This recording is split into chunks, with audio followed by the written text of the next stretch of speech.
ঢাকা শহরের খাল ও নালা বন্ধে নগরবাসীর ভূমিকা কতটুকু সেটি বোঝাতে ঢাকা উত্তর সিটি কর্পোরেশন ডিএনসিসি আয়োজন করেছেন এক ব্যতিক্রমধর্মী প্রদর্শনীর, যেখানে দেখা মিলবে পরিত্যক্ত লেপ, তোশক, সোফা, লাগেজ, কমোড, ফুলের টব, রিকশার অংশবিশেষ, টেবিল চেয়ার, বেসিন, ব্যাগ, প্লাস্টিকের বিভিন্ন পাত্রসহ এমনকি ফ্রিজও, যেগুলোর বেশিরভাগই বাতিল হিসেবে শহরের খাল বা নালায় ফেলেছেন বাসিন্দারা।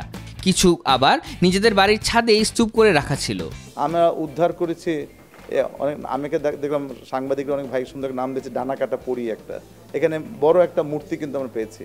বেসিন, কমোড, জাজিম, বালিশ, টেলিভিশন, রেফ্রিজারেটর, এমন কিছু নাই, রিক্সা এমন কিছু নাই যে ওখান থেকে উদ্ধার হয়নি। কিন্তু কারা ফেলেছে ওখানে? আমরাই তো ফেলেছি, হয় আমি ফেলেছি নাহলে আরেকজন ফেলেছে। সুতরাং এই খালগুলাকে যদি আমরা নিজেরা আপন করে না নিতে পারি তাহলে কিন্তু এই শহরকে পরিষ্কার করা কিন্তু অসম্ভব ব্যাপার হবে। এই ধরনের জিনিসও মানুষ খালে ড্রেনে ফেলতে পারে, বিষয়টি দেখে রীতিমতো বিস্মিত হন অনেকে। কোনো খাল, নালা বা ডোবাতে এই সমস্ত জিনিসগুলো ফেলা উচিত না। ফেলে সেই সমস্ত লোকজন যাদের কমন সেন্স বলতে কিচ্ছু নাই। কমন সেন্সের যারা, তারা এই সমস্ত কাজগুলো করতে পারে, এটা আমার বিশ্বাস।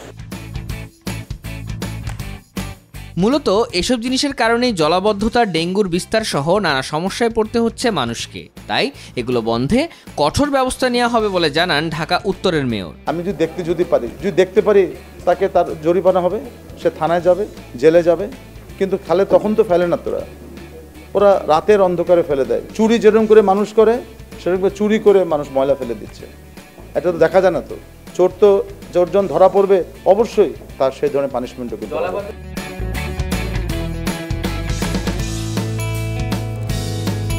মানুষের মধ্যে সচেতনতা বাড়ানোর উদ্দেশ্যে আগামী 17 মে পর্যন্ত চলবে এ প্রদর্শনী।